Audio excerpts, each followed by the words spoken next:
Okay so as per the discussion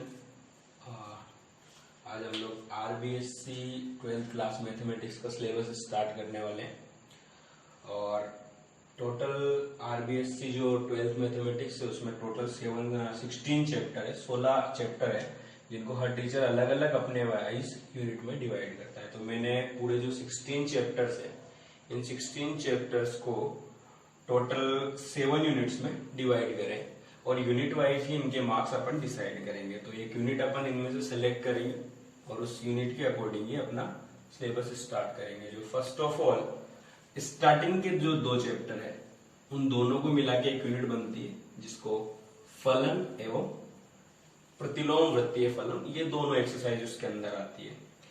दूसरी जो unit है बीजगणित, उसके अंदर आती है तीसरा, चौथा और 5वां चैप्टर। तो 3rd, 4th और 5th चैप्टर के अंदर बेसिकली हम लोग जो डिस्कस करेंगे वो है एक तो आव्यूह, मैट्रिसेस जिनको कहते हैं, और डिटर्मिनेंट सारणिक जिनको कहते हैं, और इसके अलावा इनके कुछ अनुप्रयोग। इसके बाद स्टार्ट होती है 3rd यूनिट, जिसके अंदर अवकलन और अवकलन कहाँ यूज आता है उस चीज के बारे में हम डिस्कस करेंगे।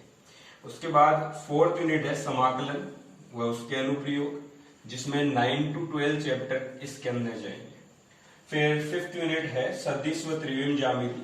चूंकि इन दोनों को एक करने का जो एम है वो इसलिए है क्योंकि जो वेक्टर है वही त्रिविम ज्यामिति में कई सारी प्रॉब्लम्स में अपने यूज आएगा। लास्ट 2 यूनिट्स है रैखिक प्रोग्रामन। ये केवल एक चैप्टर है अपने पास, 15th चैप्टर, जिसके अंदर हम इसको डिस्कस करेंगे और बहुत इजी चैप्टर है। और लास्ट जो 7th यूनिट है वो है प्रायिकता। सो आज हम जो डिस्कस करेंगे वो बेसिकली हम लोग जो स्टार्ट करेंगे अपने पास बीजगणित वाली यूनिट। सो चैप्टर 3, 4th और 5th को अपन स्टार्ट करेंगे और ये पूरी यूनिट मिलाकर जो आरबीएससी बोर्ड एग्जाम है उसके अंदर 10 मार्क्स की है। Okay, so pause the video to understand this. Okay, तो आज का जो अपना चैप्टर है यूनिट का फर्स्ट, दैट इज आव्यूह। तो सबसे पहले अपन डिस्कस करेंगे कि आव्यूह क्या होता है, क्या इसकी प्रॉपर्टीज है, किस किस टाइप के आव्यूह होते हैं। लेकिन सबसे पहले आप अगर मैथ में कोई भी चीज पढ़ते हो तो सबसे पहले आपको पता होना चाहिए कि वो चीज अपने यूज कहाँ आती है और उसकी जो डिस्कवरी है या उसका यूज है वो क्यों किया गया है। सो फर्स्ट ऑफ ऑल अपन जो डिस्कस करेंगे आव्यूह की आवश्यकता क्यों पड़ी। सो इसके लिए अपन एक एग्जांपल लेंगे। मान लीजिए ये एक बनिया है जो अपनी एक दुकान चलाता है। तो जब बनिया अपनी दुकान चलाता है तो हर बनिया का एक बही खाता होता है। उस बही खाते के अंदर वो लेन देन लिखता है पूरा। अब मान लीजिए ये जो बनिया है ये थोड़ा ओल्ड एज है या बुजुर्ग है, तो इसके लिखने की स्टाइल कुछ इस तरीके से है कि ये जो पुराने हिंदी लैंग्वेजेस है या हिंदी वर्ड्स है या हिंदी अंक है वो यूज में लेता है। अब मान लीजिए एक्सीडेंटली इस बनिए की डेथ हो जाती है, तो ऑफ कोर्स इसका जो बेटा है वो आके दुकान संभालेगा, बट इसका जो बेटा है वो इसका जो बही खाता है उसको पढ़ने में क्या है, इनकेपेबल है, योग्य नहीं है, क्योंकि उसे वो लैंग्वेज नहीं आती। तो होगा क्या कि इस बनिए ने जो कुछ भी लिखा है वो इसको समझ में नहीं आएगा। फॉर एग्जाम्पल, अगर मान लीजिए आपको हिंदी आती है और मैं आपको एक लेटर दे दूं जो जर्मन में लिखा हुआ है, तो आप उसको नहीं पढ़ पाओगे। तो एक ऐसी लैंग्वेज इजाद की गई होगी जो इंडिया वाला भी समझ सके और जर्मन वाला भी समझ सके, दैट इज इंग्लिश। तो ऐसे ही एक यूनिक तरीका होना चाहिए कि भाई इसने जो बही खाते बनाए हैं और इसने जो बही खाते बनाए हैं, इसने जो पढ़ा है, वो दोनों चीजें एक होनी चाहिए। फॉर एग्जाम्पल, आप लोग अलग अलग स्कूल्स की मार्कशीट लेके आते हैं, तो अलग अलग स्कूल का जो मार्कशीट का पैटर्न होता है वो अलग अलग होता है। जैसे कोई यहाँ पर सब्जेक्ट लिखता है, यहाँ मार्क्स लिख देता है, कोई यहाँ मार्क्स लिख देता है, यहाँ पे सब्जेक्ट लिख देता है। लेकिन जब आप उस मार्कशीट को पढ़ते हो तो हमेशा आप उसको एक सही रूप में पढ़ते हो। क्यों? क्योंकि आप क्या करते हो, उस सब्जेक्ट के सामने जाते हो, मार्क्स के सामने जाते हो, जहां पर दोनों मिलते हैं उस आंसर को आप मान लेते हो हाँ इस सब्जेक्ट के मार्क्स ये है। तो इसी तरीके से ये जो अरेंजमेंट है, ये अरेंजमेंट एक तो यूनिक है प्लस इस अंडरस्टैंडेबल है, मतलब कोई भी इसको बहुत आसानी से समझ सकता है। ठीक है, सो फर्स्ट ऑफ ऑल परिभाषा क्या है आव्यूह की, कि दी गई संख्याओं या आंकड़ों को पंक्ति एवं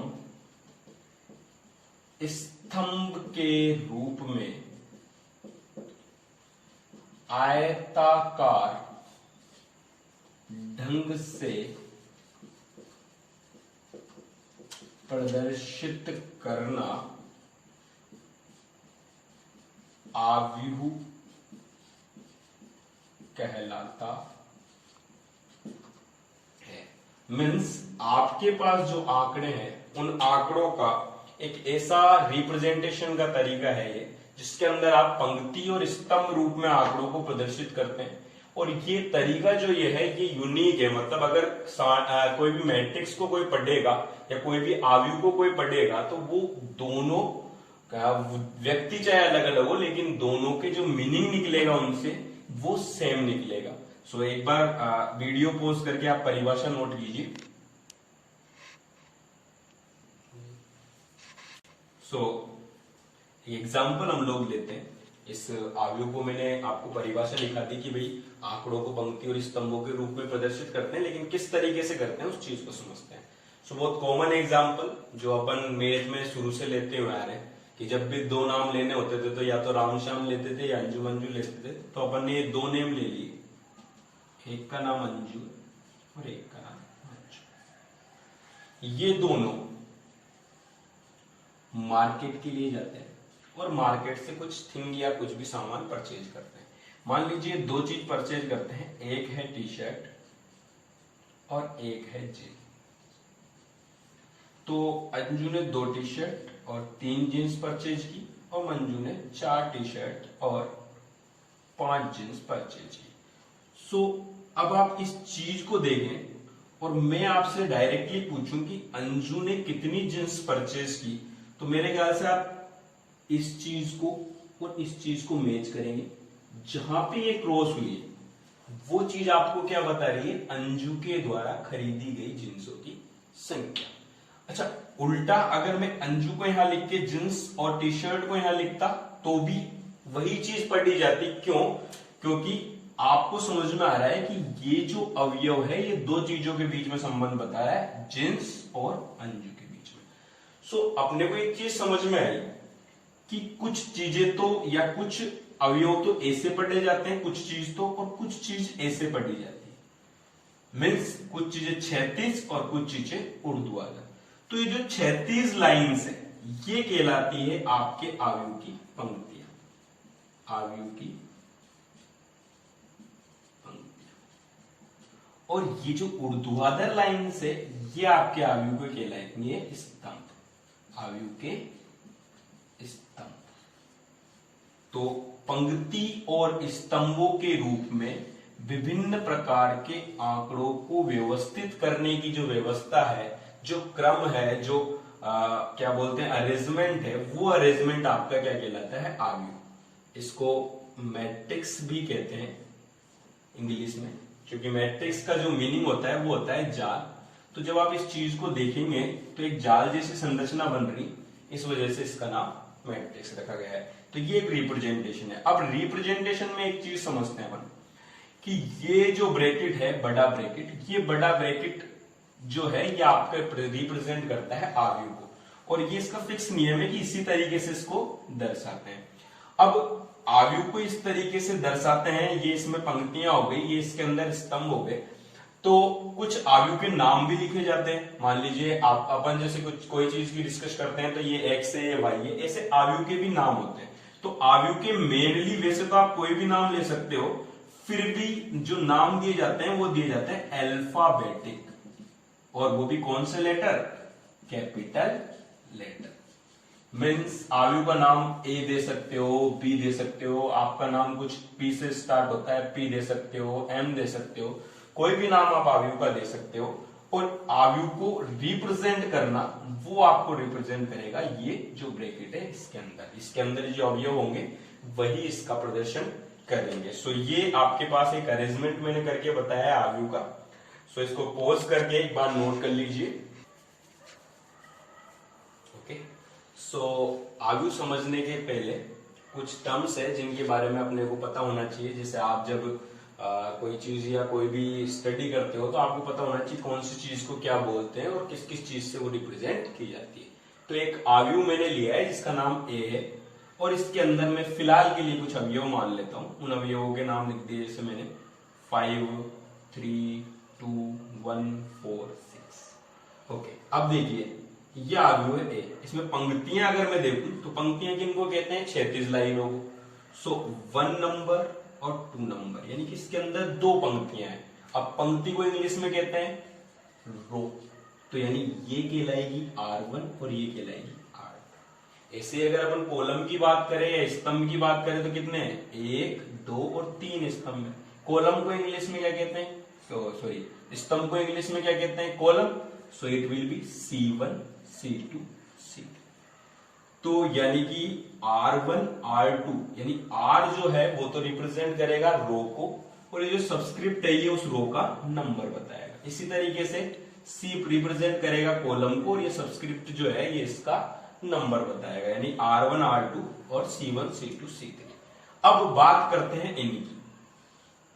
अब मैं आपसे कहूं कि भाई आप मुझे R1 पंक्ति का और C3 कॉलम का अवयव बताइए, तो आप मुझे सीधा 2 बता देंगे कि सर 2 जो अवयव है वो R1 और C3 का अवयव है। इसी तरीके से, लेकिन अगर मैं केवल आपसे ऐसे कह दूं कि मुझे दूसरा अवयव बताओ, तो अब दूसरा अवयव कोई तो कहेगा सर 1, 2 ये है, कोई कहेगा 1, 2 ये है।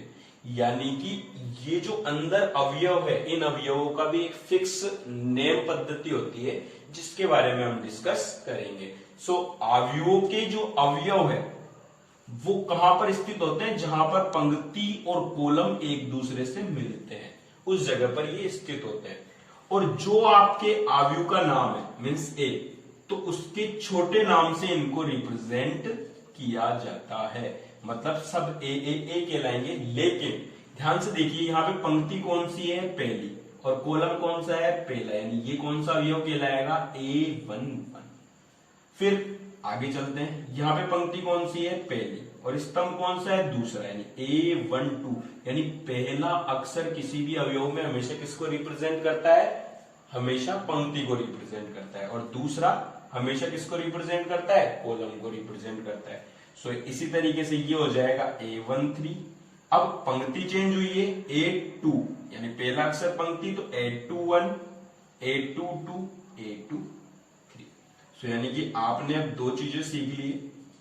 एक तो आयु में पंक्तियां क्या होती है, जो क्षैतिज होती है वो पंक्तियां, जो ऊर्ध्वाधर होते हैं वो स्तंभ, और जो अवयव होता है वो होता है AIJ। AIJ मीन्स ए तो ए की जगह बी भी हो सकता है, सी भी हो सकता है, जो आप आपके आयु का नाम लेंगे ना। लेकिन आई और जे जो दोनों सब्सक्रिप्ट है, आई हमेशा किसको बताएगा, पंक्ति नंबर, कि कौन सी पंक्ति के अवयव की बात कर रहे हो आप, और ये बताएगा कौन से स्तंभ की बात कर रहे हो आप, स्तंभ नंबर।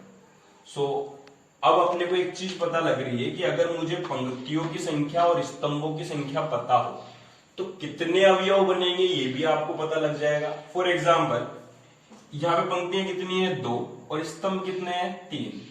तो 2 पंक्तियां और 3 स्तंभ, तो 1, 2, 3, 4, 5 और 6, कितने अपने पास अवयव बने, 6 अवयव।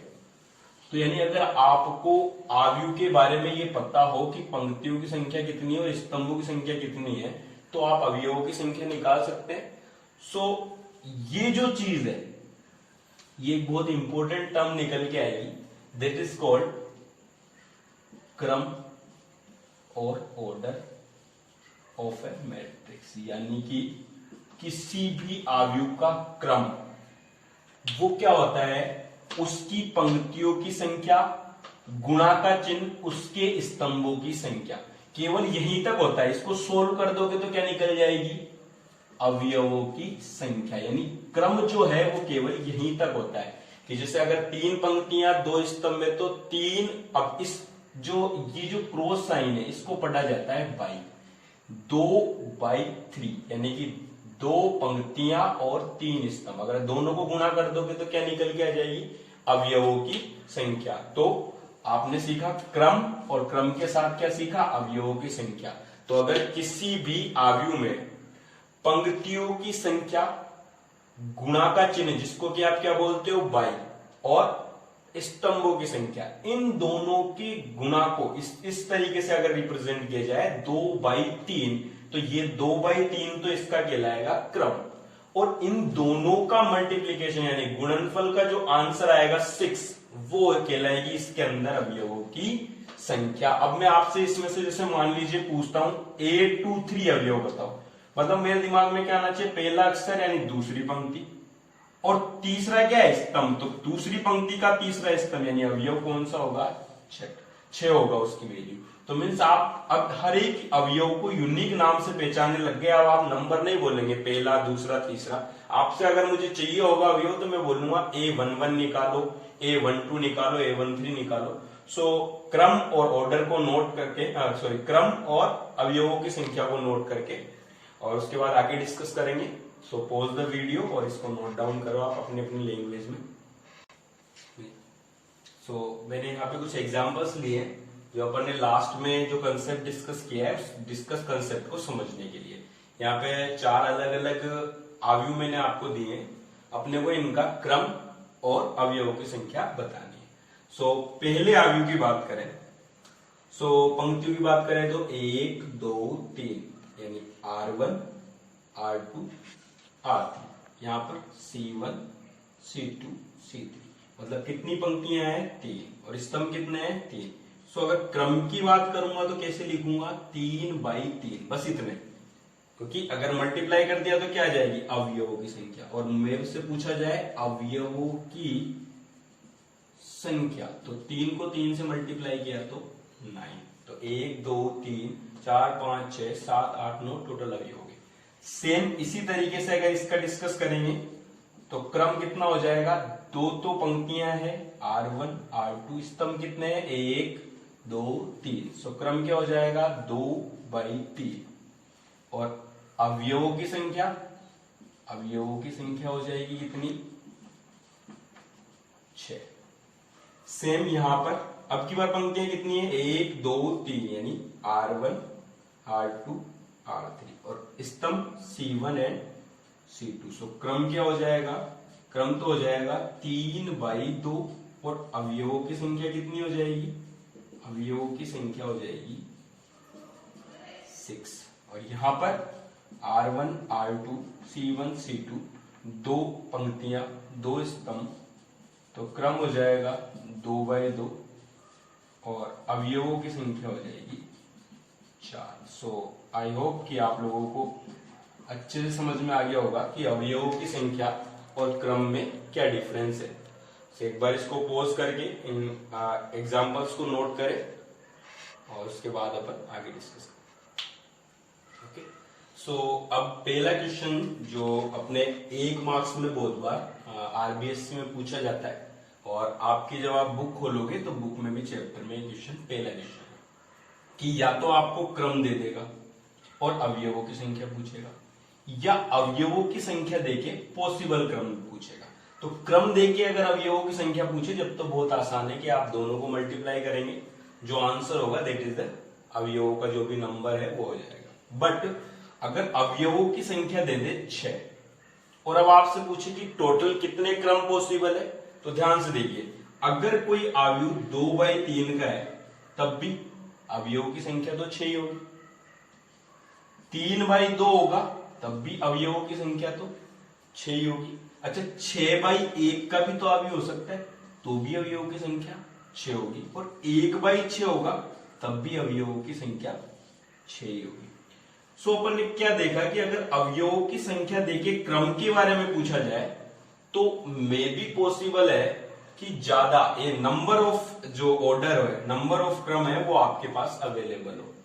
सो अब ये 6 था, इसकी जगह अगर अपन 12 लेते हैं तो 12 लेते हैं तो क्या क्या पॉसिबल क्रम है अपने पास। सबसे पहले देखो 12 इंटू 1 और 1 इंटू 12 दोनों डिफरेंट है।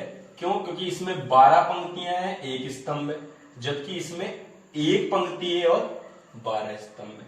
सेम, यानी दो पॉसिबल वे या दो पॉसिबल ऑर्डर तो यही हो गया आपके पास। ठीक है, सो क्रम को ही ऑर्डर कहते हैं। सो दो पॉसिबल ऑर्डर तो ये हो गया। अच्छा, 1 12 6 गुणा 2 से भी आता है, तो 2 गुणा 6 से भी आएगा, यानी कि यहां से भी अभी वो 12 आएंगे। कितने हो गए? 4।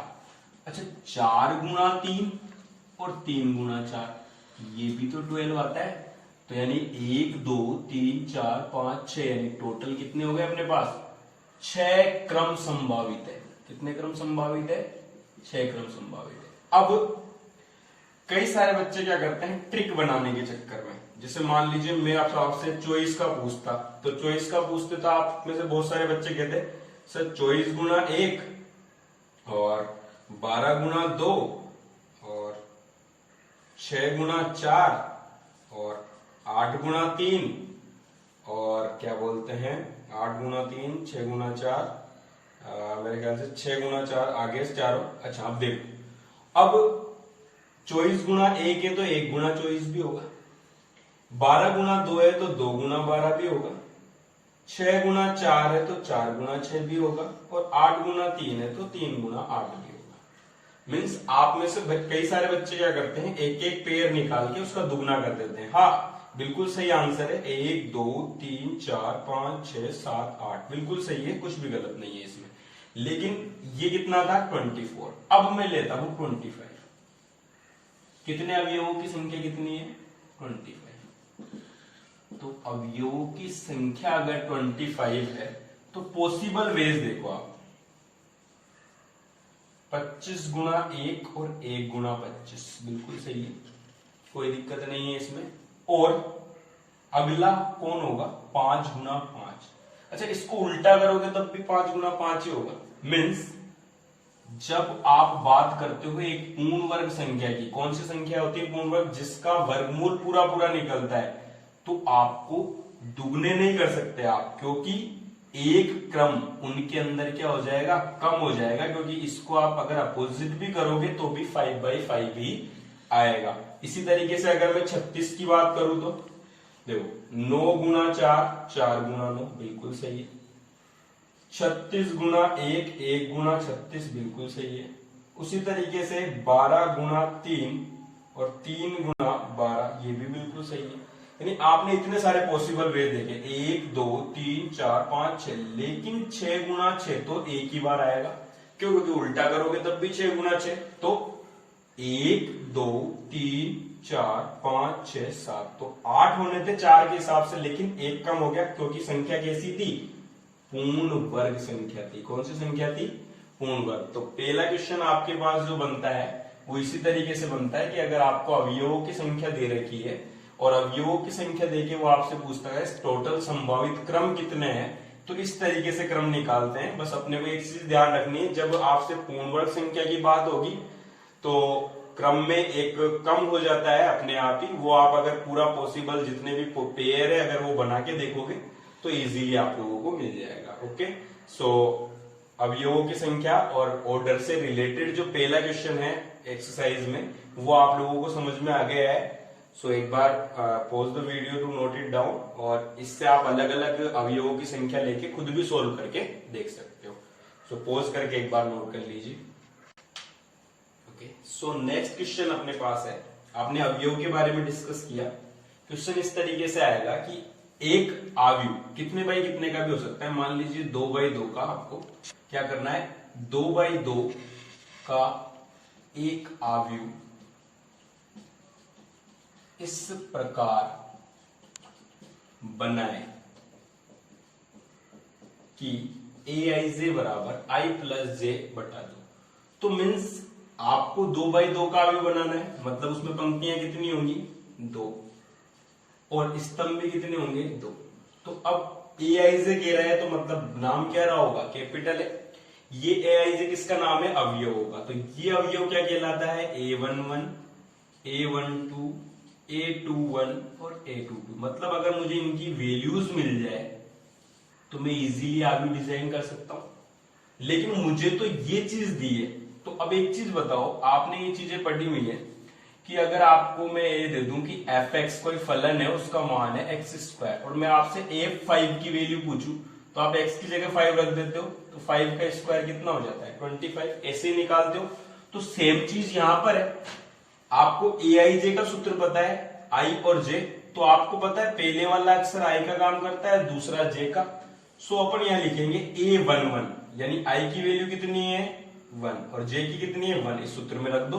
1 + 1/2, तो 1 और 1 2 और 2/2 यानी 1। तो अवयव का पहला अवयव होगा वो कितना हो जाएगा 1। इसी तरीके से सेकंड अवयव पे जाते हैं, A12, i की वैल्यू कितनी है 1 और j की वैल्यू कितनी है 2। अच्छा, वैल्यू इसमें रखेंगे तो 1 + 2/2, 2 और 1 3/2, तो यहां पे कितना आ जाएगा 3/2। Okay, next A21। तो A21 की बात कर रहे हैं तो i की जगह कौन है 2, j की जगह 1/2, कितना हो जाएगा 2 + 1 3, 3/2, 3/2।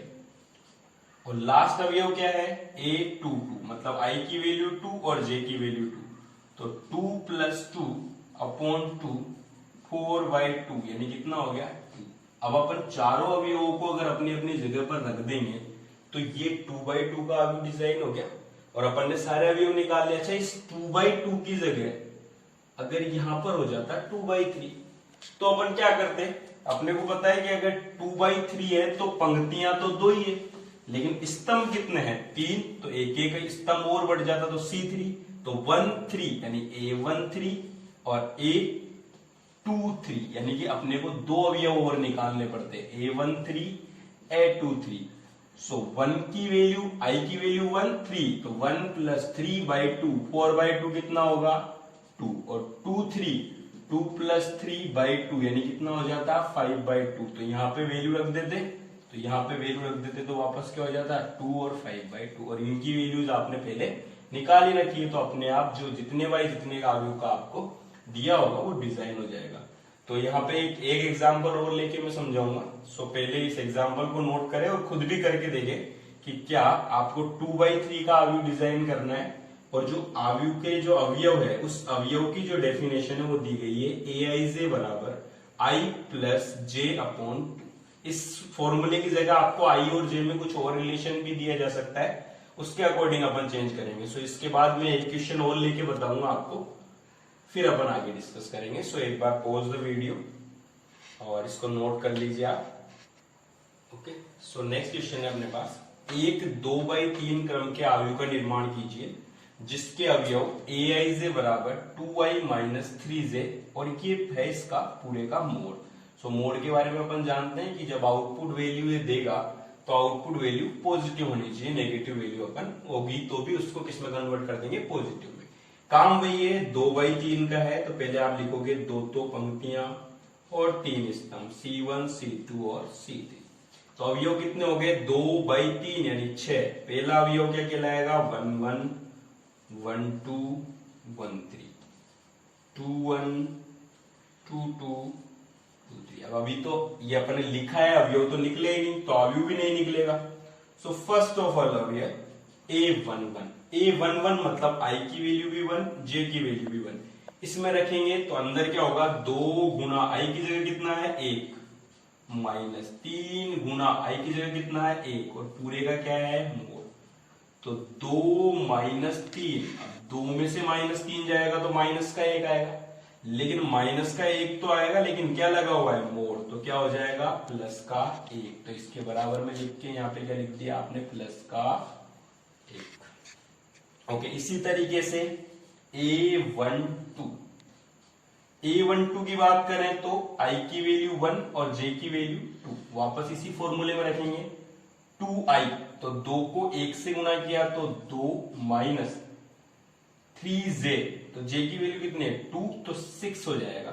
तो 2 में से -6 गया तो -4, लेकिन मोड लगा हुआ है इसलिए केवल क्या आएगा 4, यानी ये अवयव निकल गया, ये अवयव निकल गया। अब ये अवयव A13, तो मैं अगर A13 की बात करूं तो i की वैल्यू कितनी है 1 और j की वैल्यू कितनी है 3, तो वापस वही मोड लगाएंगे 2i, so 2 multiplied by i कितना है 1, तो 2 माइनस 3 j से मल्टीप्लाई हो रहा है यानी -9, तो 2 - 9 -7, लेकिन मोड लगा हुआ तो केवल क्या आएगा 7।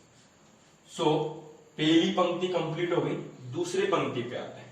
दूसरी पंक्ति का जो पहला अवयव है उस पहले अवयव का नाम है A21, यानी i की जगह 2 है और j की जगह 1 है, तो A21 ij, तो क्या होगा 2i, तो 2 अब की बार i की वैल्यू कितनी है 2, तो 2 2 जा 4, यानी कि 2 को 2 से गुणा किया अपने पास 4 आ गया, माइनस 3j, तो 3 और j की वैल्यू 1, तो 3, तो 4 में से 3 गया तो पॉजिटिव आ रहा है, वैसे ही मोड की कोई ज्यादा जरूरत नहीं, आ गया आपके पास 1।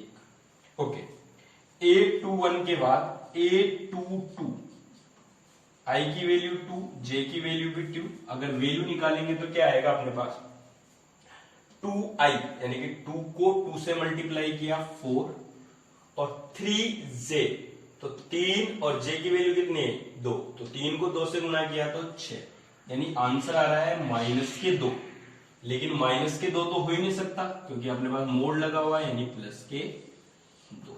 लास्ट अवयव A23, यानी i की वैल्यू 2 और j की वैल्यू 3, तो आपके पास जो आंसर आएगा वो क्या आएगा 2i, यानी 2 को 2 से मल्टीप्लाई किया तो 4 माइनस 3 को 3 से मल्टीप्लाई किया तो 9, यानी 4 - 9 कितना हो गया -5, लेकिन अपने को पता है माइनस तो आ ही नहीं सकता क्योंकि मोड है, तो क्या हो जाएगा, यानी ये आपके पास क्या डिजाइन होगी आव्यूह, तो इस आव्यूह के 6 के 6 अवयव आपके पास है A11 A12, तो अगर मैं आपसे कोई सा भी अवयव पूछ लूं, जैसे A13 पूछा मैंने, 1 यानी पहली पंक्ति और 3 किसको बताता है स्तंभ को, यानी कौन से अवयव की बात चल रही है इस वाले की, जिसकी वैल्यू कितनी है 7। सो इसको आप नोट कर लो और पॉज द वीडियो और उसके बाद फिर अपन आगे डिस्कस करें।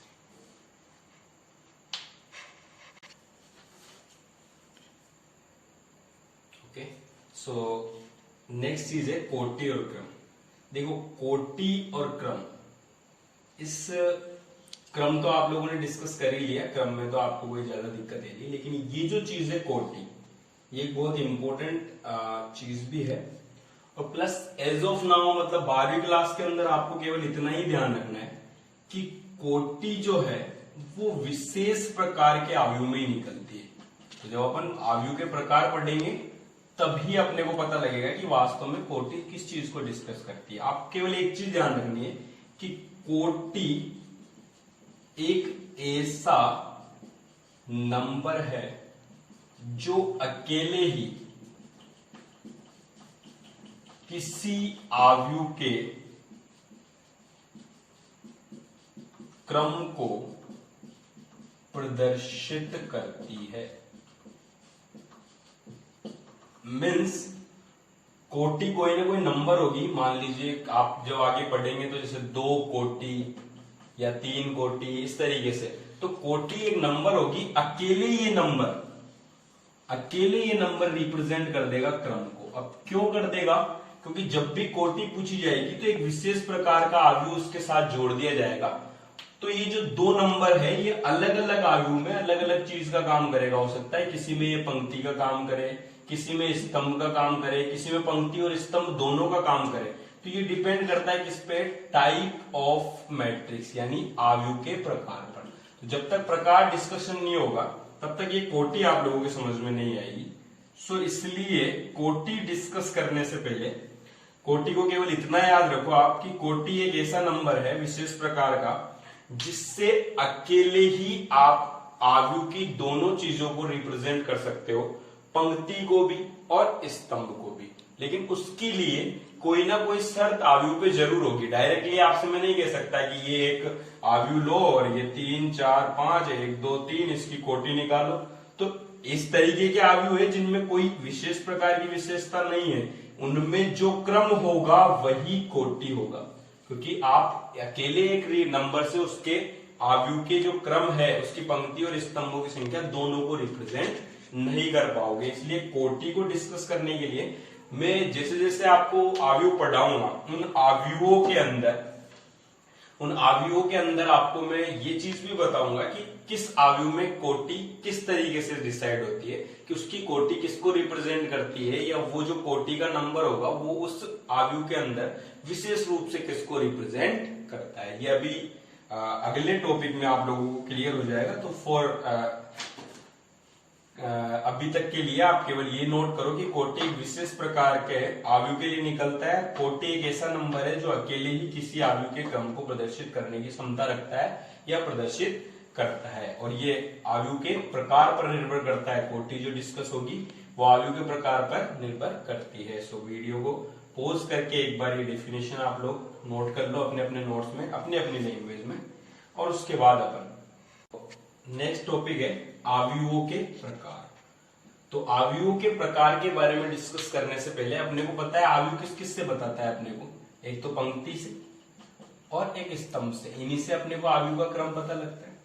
तो उन्हीं पंक्ति स्तंभों की संख्या के आधार पर अपन अलग अलग आव्यूहों के प्रकार पढ़ेंगे। तो पहला आव्यूह है वर्ग आव्यूह। आप सबको पता है वर्ग किसे कहते हैं, आपने पहले पढ़ा है कि वर्ग ऐसा होता है कि जिसके अंदर लंबाई और चौड़ाई बराबर हो, या इंग्लिश मीडियम वाले स्टूडेंट है तो उन्होंने पढ़ा होगा कि जिसकी चारों जो साइड्स है वो इक्वल हो, तो वो वर्ग कहलाता है। लेकिन यहाँ तो वर्ग आव्यूह की बात हो रही है, तो वर्ग आव्यूह की बात हो रही है तो वर्ग आव्यूह में तो लंबाई चौड़ाई नहीं होगी, लेंथ विड्थ नहीं होगी, तो उसके अंदर क्या होगा, पंक्ति और स्तंभ, यानी ऐसा आव्यूह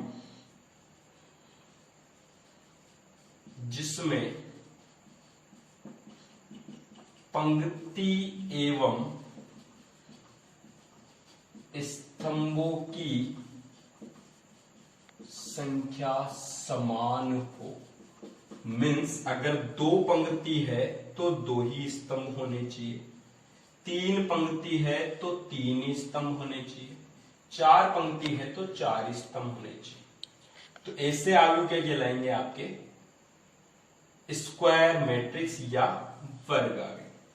सो एक बार वर्ग आव्यूह के अंदर एक एग्जांपल लेते हैं अपन। जैसे मान लीजिए ये 2 पंक्तियां हैं R1 R2, तो 1 2 3 4, कितनी पंक्तियां, 2 स्तंभ, तो ये कौन सा आव्यूह कहलाएगा, वर्ग आव्यूह। इसी तरीके से 3x3 का भी हो सकता है, 1 2 3 5 7 9 1 3 8, तो कितनी पंक्तियां, 1 2 3, और स्तंभ कितने, 1 2 3, और अवयव 9। तो देखिए एक चीज, पहली चीज जो क्लियर है वो ये है कि वर्ग आव्यूह में हमेशा जो नंबर ऑफ एलिमेंट्स या अवयवों की जो संख्या होगी, अवयवों की संख्या, पहली चीज तो वो हमेशा एक पूर्ण वर्ग संख्या होगी। क्यों, क्योंकि अगर 2x2 का हुआ तो 4 होगी, वर्गमूल निकाल सकते हैं 4 का इजीली 2, 3x3 है तो 9 होगी, और इस तरीके से 4x4 का भी हो सकता है, बट अपने कोर्स में मैक्सिमम टू मैक्सिमम 3x3 का अपन डिस्कस करेंगे। सो वर्ग आव्यूह के अंदर एक चीज आप लोगों को पता लग रही है कि दोनों चीजें बराबर है, 2 पंक्ति है तो 2 स्तंभ है, तो बार बार दोनों चीजों को अलग से डिसाइड करने की क्या जरूरत है। आप अकेले बोल दो 2 कोटि का वर्ग आव्यूह, तो मैंने आगे लगा दिया वर्ग आव्यूह, मीन्स ऐसा आव्यूह जिसमें पंक्ति और स्तंभों की संख्या क्या है, समान। तो ये 2 किसको रिप्रेजेंट कर रहा है, पंक्ति और स्तंभ दोनों को, यानी कि 2 ही पंक्तियां होंगी और 2 ही स्तंभ होंगे, यानी अकेले 2 कोटि का वर्ग आव्यूह बोलने से आपको पता लग गया कि पंक्तियां भी 2 और स्तंभ भी 2। इसका मतलब ये है कि वर्ग आव्यूह के अंदर कोटि किसको रिप्रेजेंट करती है, पंक्तियों या स्तंभों की संख्या को। या तो पंक्ति की संख्या बोल दो या स्तंभों की बोल दो। पंक्ति की बोलोगे तो उतनी स्तंभों की होगी, स्तंभों की बोलोगे तो उतनी पंक्ति की होगी, क्योंकि आव्यूह कैसा है, वर्ग आव्यूह।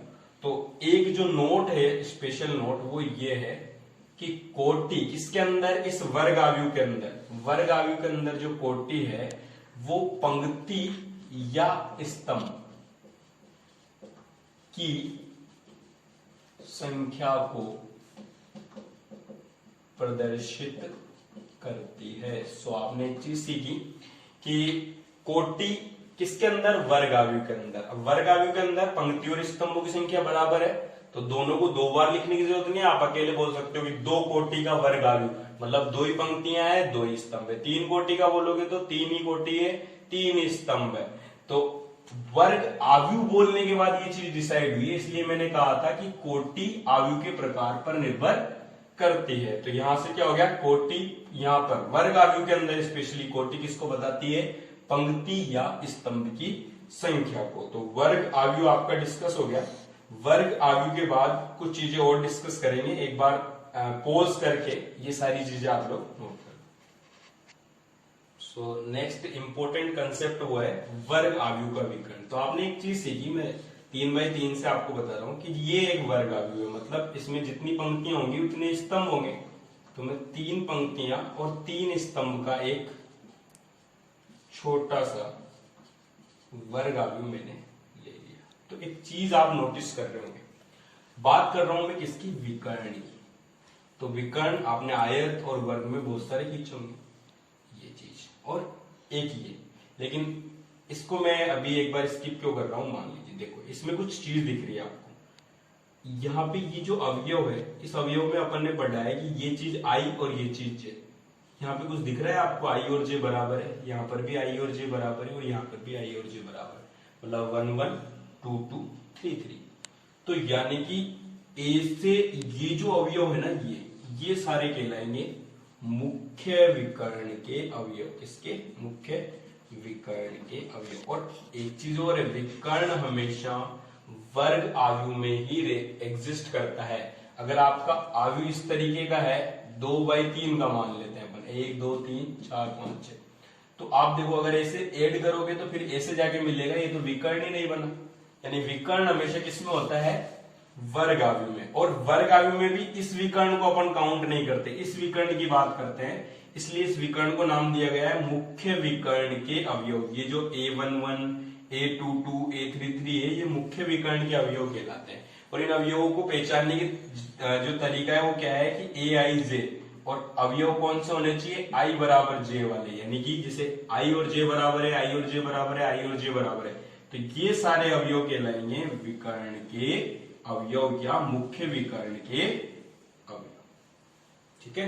सो वर्ग आव्यूह का विकर्ण क्या होता है, वह अवयवों का समूह या वो अवयवों की लाइन जहां आई और जे की वैल्यू इक्वल हो, आई बराबर जे हो, 1 1 2 2 3 3, तो ये सारे कहलाएंगे आपके मुख्य विकर्ण के अवयव। ऐसे अगर 4/4 होता तो 4 4 और आ जाता।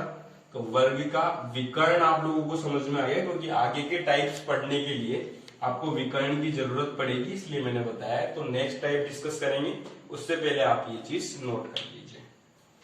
तो मुख्य विकर्ण के अवयव AIJ कब कहलाएगा, जब I बराबर J होगा तो वो मुख्य विकर्ण का अवयव कहलाएगा, लेकिन उसके लिए वर्ग आव्यूह होना जरूरी है। मतलब अगर वर्ग आव्यूह नहीं है तो विकर्ण पॉसिबल नहीं है, वर्ग आव्यूह होना तो कंपलसरी है। ओके, सो पॉज कर दीजिए वीडियो को और नोट कर। सो अगला टाइप है वर्ग आव्यूह के बाद विकर्ण आव्यूह। तो विकर्ण आव्यूह, लेकिन जितने भी आव्यूह अभी अपन पढ़ेंगे वो सब किसमें से निकलेंगे, वर्ग आव्यूह में से। तो विकर्ण आव्यूह और वर्ग आव्यूह में डिफरेंस क्या है फिर? भाई वर्ग आव्यूह कहता है कि पंक्तियों की संख्या और स्तंभों की संख्या बराबर होनी चाहिए, R1 R2 R3 C1 C2 C3। तो यानी A11 A12 A13 A21 A22 A23 A31 A32 A33। Okay, अब ये विकर्ण आव्यूह कहता है कि नाम है विकर्ण, तो विकर्ण को अंडरलाइन कर लो कि इस मुख्य विकर्ण के अलावा बाकी सारे अवयव क्या हो जाने चाहिए, 0। खाली विकर्ण के अवयव बचने चाहिए। किसके अवयव बचने चाहिए, विकर्ण के। तो परिभाषा क्या हो गई विकर्ण आव्यूह की, ऐसा वर्ग आव्यूह जिसमें मुख्य विकर्ण के अतिरिक्त शेष सभी अवयव शून्य हो, विकर्ण आव्यूह कहलाता है। यानी ऐसा वर्ग आव्यूह, यानी कि वर्ग आव्यूह में से कौन निकला है? विकर्ण आव्यूह। तो वर्ग आव्यूह में से विकर्ण आव्यूह निकला है, तो क्या सारे के सारे विकर्ण आव्यूह वर्ग आव्यूह होंगे? ऑफ कोर्स होंगे। मान लीजिए कैसे, जैसे मैं लिखता हूं 1 2 3 0 0 0 0 0 0, यानी ये एक वर्ग आव्यूह है, 3 पंक्तियां हैं, 3 स्तंभ है। इसका ये यानी कि वर्ग आव्यूह तो हो गया है। अब ये विकर्ण आव्यूह है, तो सारे के सारे विकर्ण आव्यूह निकले किसमें से हैं? वर्ग आव्यूह में से। तो सारे के सारे विकर्ण आव्यूह तो वर्ग आव्यूह होंगे, लेकिन सारे वर्ग आव्यूह विकर्ण आव्यूह होंगे ऐसा जरूरी नहीं है, क्योंकि अगर यहां मैं 5 लिख दूं तब भी ये वर्ग आव्यूह तो है, क्योंकि वर्ग आव्यूह तो ये कहता है पंक्ति और स्तंभों की संख्या बराबर होनी चाहिए, वो तो है। लेकिन विकर्ण आव्यूह की कंडीशन को ये सेटिस्फाई नहीं कर रहा है, क्योंकि वो कहता है इसके अलावा कहीं पे भी कोई वैल्यू नहीं आनी चाहिए, सभी जगह 0 आना चाहिए, जबकि यहाँ तो आ रहा है। इसका मतलब क्या हो गया कि विकर्ण, सारे के सारे विकर्ण आव्यूह वर्ग आव्यूह होते हैं, लेकिन वर्ग आव्यूह विकर्ण आव्यूह नहीं होते हैं। तो ये आपके ने अगली चीज जो नोट करनी है वो है विकर्ण आव्यूह की परिभाषा, ये एग्जाम्पल। तो इसको अगर अपन मैथमेटिकल फॉर्म में रिप्रेजेंट करें तो वो अवयव तो 0 होंगे, 0 होंगे। कौन से अवयव? ये वाले। इन अवयवों को देखो, ये अवयव है 1 2 और ये 1 3, जिनपे i j के बराबर नहीं हो। अच्छा, ये वाले अवयव कौन से हैं? मुख्य विकर्ण के अवयव, यानी कि a i j not equal to 0 when i is equal to j। इनको पढ़ने का तरीका समझो कि जो अवयव, अच्छा ये तो पता लग गया कि विकर्ण के अलावा सभी 0 है, तो विकर्ण वाले अवयवों को कैसे रिप्रेजेंट करते हैं? जब i बराबर j है, तो विकर्ण के अवयव तो 0 नहीं होना चाहिए, इनके अलावा जितने भी अवयव है सारे क्या हो जाने चाहिए? 0 हो जाने चाहिए। तो इस चीज को ढंग से समझो। अगर i not equal to j, मतलब यहाँ पे 1 1 है, या तो i इक्वल टू j, तो उसका मान तो क्या होना चाहिए? नॉन 0, मतलब कोई ना कोई वैल्यू होनी चाहिए। और जहां पर 1 2, यानी ये तो मुख्य विकर्ण का अवयव नहीं है, तो i और j अलग अलग हो गए, तो वैल्यू क्या हो जानी चाहिए? 0। तो देखो, इसको रिप्रेजेंट अपने इस तरीके से कर दिया। तो ये मैथमेटिकल फॉर्म है कि अवयव जो होते हैं वो aij 0 होना चाहिए जब i not equal to j, और aij नॉट इक्वल टू 0 होना चाहिए जब i इक्वल टू j। ठीक है, सो इस चीज को नोट करके और पॉज करो वीडियो को, और उसके बाद विकर्ण आव्यूह के बाद अपन इसका नेक्स्ट टाइप पढ़ेंगे। अगला टाइप है अदिश आव्यूह या स्केलर मैट्रिक्स। तो अदिश आव्यूह के अंदर क्या होता है तो ये विकर्ण आव्यूह, लेकिन इसमें एक कंडीशन और बढ़ गई। क्या बढ़ गई? ये तो कंडीशन पहले की पहले से ही है, सॉरी यहाँ पे 2 2 आएगा, यहाँ पे 0, यहाँ पे भी 0, यहाँ पे 0 a 3 भी। तो यानी ये वर्ग आव्यूह भी है, ये विकर्ण आव्यूह भी है, लेकिन एक कंडीशन लग गई इस पे कि अदिश आव्यूह के अंदर ये विकर्ण के अवयव 0 नहीं होने चाहिए, ये तो सही बात है, लेकिन ये 0 के अलावा जो कुछ भी है वो इक्वल होने चाहिए। क्या होने चाहिए? इक्वल होने चाहिए, मतलब बराबर। मान लो अगर यहाँ 5 है तो पिछले वाले में तो जरूरी नहीं था यहाँ 5, यहाँ 4, यहाँ 3 कुछ भी आ सकता था विकर्ण आव्यूह में, लेकिन अगर यहाँ 5 आ गया तो यहाँ भी 5, यहाँ भी 5। अगर यहाँ 3 आ गया तो यहाँ पर भी 3, यहाँ पर भी 3। अगर यहाँ 2 आ गया तो यहाँ पर भी 2 और यहाँ पर भी 2। तो यानी कि इसका मतलब क्या हुआ कि एक कंडीशन बदल गई, बस बाकी सब कुछ वो की वही है। यानी कैसा? ऐसा विकर्ण आव्यूह, किसमें से निकला है? विकर्ण आव्यूह जिसके मुख्य विकर्ण के सभी अवयव समान हो। क्या हो? समान हो, मतलब वही बात है aij जब i not equal to j है, मतलब ये जो बाकी बचे हुए हैं यहाँ पे i not equal to j, तो यहाँ पर तो i इक्वल टू j, तो वहां पर तो आपका aij वही 0 का 0 ही रहना चाहिए। लेकिन जहां पर i इक्वल टू जे है, i इक्वल टू जे मतलब जहां पर विकर्ण के अवयव है, वहां पे ये aij आपकी किसके बराबर हो जाना चाहिए, कोई ना कोई वैल्यू जो तीनों जगह सेम रहे उस वैल्यू के इक्वल हो जाए, यानी कांस्टेंट वैल्यू आ जाए। तो उस कांस्टेंट को 5 4 3 2 जो भी है, मतलब 5 आए तो 5 5 5 3 3 3 2 2 2, तो उसको आपने कैसे रिप्रेजेंट कर दिया कि हाँ कि जब i इक्वल टू जे होगा यानी 1 1 2 2 3 3, तो यहाँ पे कोई ना कोई अवयव आ जाएगा। जैसे एक एग्जांपल मैं दे देता हूँ, 3 0 0 0 3 0 0 0 3। सो अब देखो आप 3 3 3 है और बाकी इन पे सब पे 0 0 है, तो मतलब अदिश आव्यूह बन गया। कौन सा बन गया, अदिश आव्यूह। अब ध्यान से देखो, अदिश आव्यूह है तो विकर्ण आव्यूह है या नहीं है, क्योंकि विकर्ण के अलावा बाकी सब अवयव 0 है। और वर्ग आव्यूह है या नहीं है, वर्ग आव्यूह तो है, क्योंकि विकर्ण तो तभी निकलता है जब वर्ग है। तो यानी कि अदिश आव्यूह विकर्ण आव्यूह भी होता है और वर्ग आव्यूह भी होता है, लेकिन विकर्ण आव्यूह अदिश आव्यूह ऐसा जरूरी नहीं है, क्योंकि ये विकर्ण आव्यूह है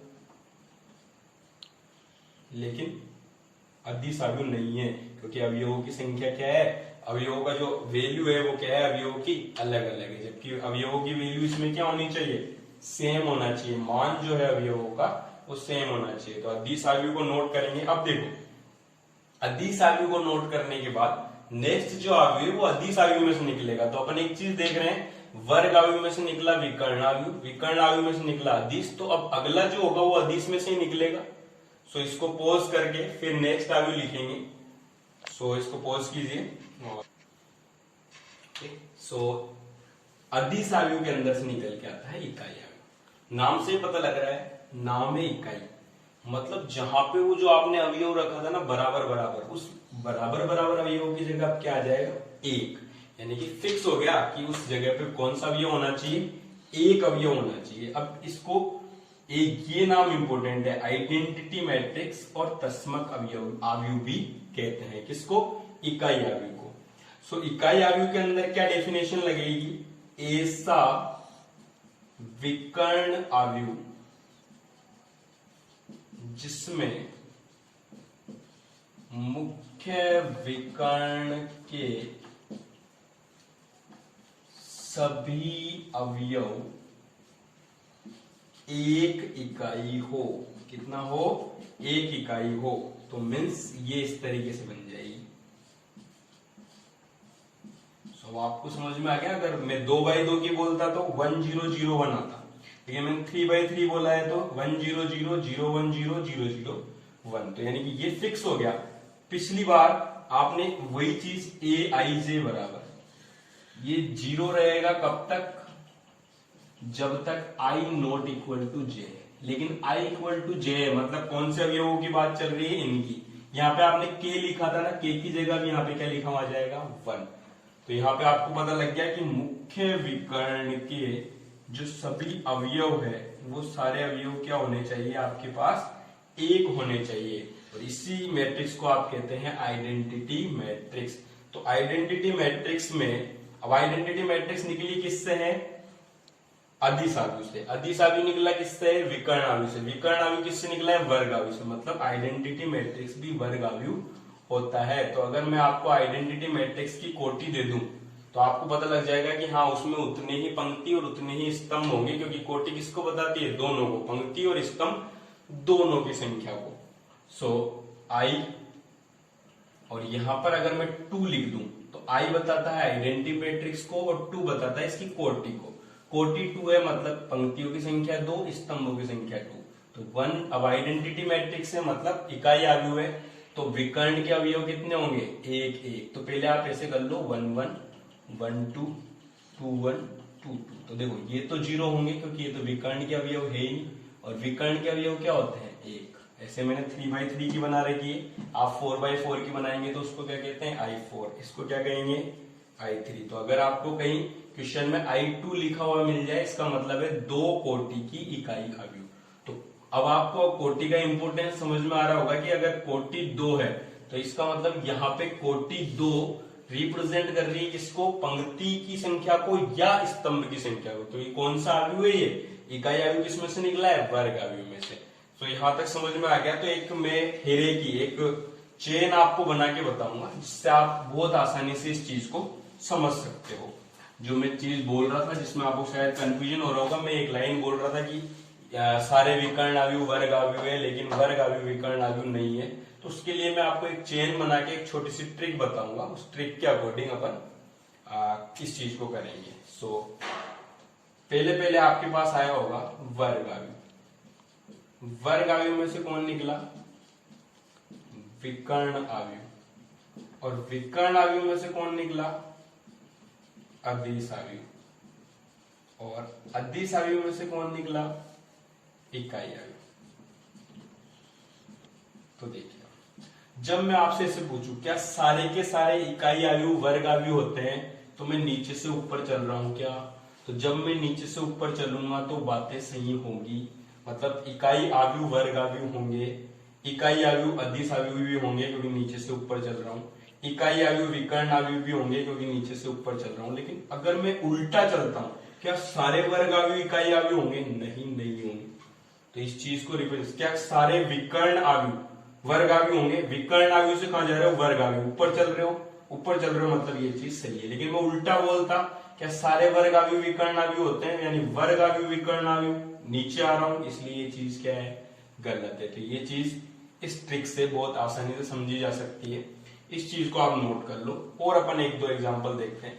क्या सारे अदिश आव्यूह इकाई आव्यूह होते हैं? अदिश आव्यूह इकाई आव्यूह नहीं होते क्योंकि नीचे गिर गया। जैसे जैसे आप ऊपर बढ़ेंगे बातें सही होती जाएंगी।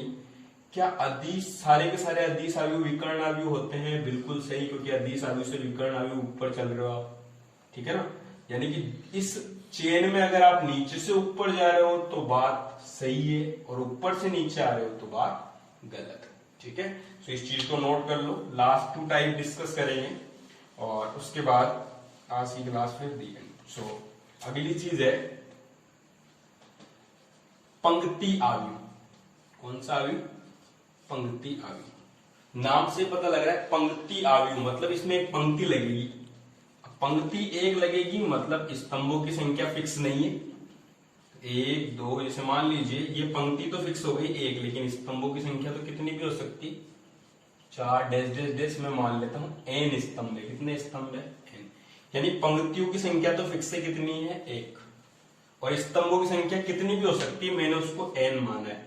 तो पंक्ति आव्यूह का जो क्रम होता है, पंक्ति आव्यूह का जो क्रम होता है वो होता है 1/n। तो पंक्ति आव्यूह की डेफिनेशन क्या होगी? ऐसा आव्यूह जिसमें केवल एक पंक्ति हो। कितनी पंक्ति हो? इसलिए तो इसका नाम क्या पड़ा? पंक्ति आव्यूह। तो अब देखो, नाम है पंक्ति आव्यूह, यानी पंक्ति की संख्या तो आपको 100% पता लग गई, कितनी है? 1। तो जब आप कोटि की बात करोगे तो कोटि किसको बताएगी? भाई पंक्तियों की संख्या तो फिक्स है, पंक्ति आव्यूह में 1 है, तो कोटि की संख्या किसको बताती है? स्तंभों की संख्या को। तो एग्जाम्पल के लिए मैं आपसे पूछ लूं कि 3 कोटि का पंक्ति आव्यूह, कितनी कोटि का? 3 कोटि के पंक्ति आव्यूह में स्तंभों की संख्या बताइए। नाम क्या है? पंक्ति आव्यूह। पंक्ति आव्यूह है यानी पंक्तियों की संख्या तो कितनी है? 1। तो फिर कोटि किसको बता रही है? स्तंभों की संख्या को। इसका मतलब इसका क्रम क्या होगा? 1/3। तो यानी कि अकेला एक नंबर दोनों चीजों को रिप्रेजेंट कर रहा है। लेकिन क्यों कर रहा है? क्योंकि आपको आव्यूह का प्रकार दिया हुआ है। कौन सा आव्यूह है ये? पंक्ति आव्यूह। कौन सा आव्यूह है? पंक्ति आव्यूह। तो पंक्ति आव्यूह का जो रूप होता है वो इस तरीके से होता है, उसमें पंक्तियों की संख्या 1 रहती है, स्तंभों की संख्या n नंबर्स तक कुछ भी हो सकती है, 1 2 3, तो उसको आपने n ले लिया, यानी पहला अक्षर तो फिक्स है। तो फिर कोटि किसको बताती है? दूसरे अक्षर को। यानी कि अगर क्वेश्चन आ जाए कि पंक्ति आव्यूह में कोटि किसको रिप्रेजेंट करती है, तो कोटि रिप्रेजेंट करती है पंक्ति आव्यूह में किसको? पंक्ति आव्यूह की कोटि किसको रिप्रेजेंट करती है? स्तंभों की संख्या को। किसको रिप्रेजेंट करती है? स्तंभों की संख्या को। आगे बात समझ में? सेम जैसे मैंने पंक्ति आव्यूह बताया है, ठीक वैसे स्तंभ आव्यूह भी तो हो सकता है, जिसमें स्तंभ कितना हो? 1। तो अगर स्तंभ 1 होगा, स्तंभ आव्यूह या कॉलम मैट्रिक्स जिसको बोलते हैं, स्तंभ 1 है मतलब ए से 1 ही। अच्छा, पंक्तियां तो बहुत सारी हो सकती, पंक्तियों के बारे में तो कुछ कहा ही नहीं, तो मैंने मान लिया m पंक्तियां हैं। कितनी पंक्तियां हैं? m। तो वही चीज इसका जो क्रम होगा, अब इसमें कौन है? एक कॉलम, तो कॉलम पीछे जाएगा, और पंक्तियां कितनी है? m, तो m क्रॉस 1 होगा। क्या होगा क्रम? m cross 1। तो ऐसा आव्यूह जिसमें स्तंभों की संख्या 1 हो। अच्छा, इसका हमेशा क्रम किस रूप का रहेगा? m/1 रूप का। और जितने इसमें पंक्तियां होंगी उतने अवयव होंगे, क्योंकि m को 1 से गुणा करोगे तो 1 ही आएगा। तो इसकी कोटि किसको रिप्रेजेंट कर रही है? मतलब स्तंभ की संख्या तो फिक्स हो गई 1, तो फिर कोटि किसको रिप्रेजेंट कर रही है? कोटि किसको रिप्रेजेंट कर रही है? पंक्तियों की संख्या को। किसको रिप्रेजेंट कर रही है? पंक्तियों की संख्या को। तो अगर मैं आपसे कहूं 2 कोटि का स्तंभ आव्यूह, और मैं आपसे पूछूं इसका क्रम क्या होगा, तो अपने को पता है स्तंभ आव्यूह है, मतलब स्तंभ की संख्या तो 1 है, तो पंक्तियों की संख्या कितनी है? 2, और पंक्तियां हमेशा पहले लिखी जाती है, यानी कि 2/1 का क्रम हो जाएगा। अच्छा, अवयवों की संख्या जितनी कोटि उतनी ही हो जाएगी, तो इसका हमेशा किस रूप में रहेगा? m/1 में। सो ये आपके पास हो जाएगा स्तंभ आव्यूह या कॉलम मैट्रिक्स। सो इसको नोट कर लो, और आज के लिए इतना ही, और फिर बाकी अपन नेक्स्ट लेक्चर में डिस्कस करेंगे। Thank you.